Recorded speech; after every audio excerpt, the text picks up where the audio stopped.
കേൾക്കണേ. ഒരിക്കൽ നബി സല്ലല്ലാഹു അലൈഹി വസല്ലമ തങ്ങളും സഹാബത്തും ഒരു വഴിയിലൂടെ നടന്നു പോവുകയായിരുന്നു. അപ്പോൾ ചത്തുകിടക്കുന്ന ഒരു ആട്ടിൻകുഞ്ഞ് ശ്രദ്ധയിൽപ്പെട്ടു.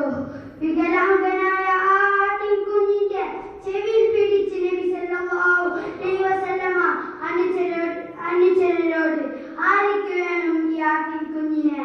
ഈ ശവത്തെ ആർക്ക് വേണം? എന്തിനു കൊള്ളും ഇത്? ഞങ്ങൾക്ക് വേണ്ട.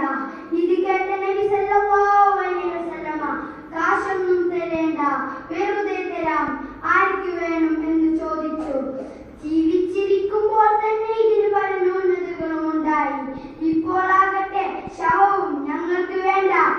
എങ്കിൽ കൂട്ടുകാരെ ഓർത്തോളൂ, ശവത്തേക്കാൾ നിസ്സാരമല്ലേ ഈ ദുനിയാവ്. കഥയും കഥയിലെ പാഠവും മനസ്സിലായില്ലേ? ബുദ്ധിയുള്ളവർക്ക് മതി. ഞാൻ നിർത്തുന്നു. അസ്സലാമു അലൈക്കും.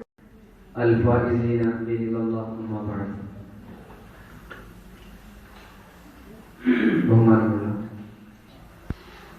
സയ്യിദവർകളെ, ഉസ്താദുമാരെ, പ്രിയപ്പെട്ട കുട്ടികളെ, അല്ലാഹു സുബ്ഹാനഹു വ തആല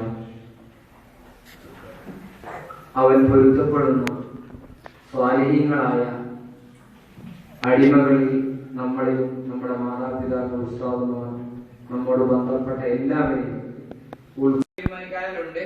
നമുക്ക് പരുക്ക് കൊണ്ടേ ഇപ്പൊ എന്നാ ഭയങ്കര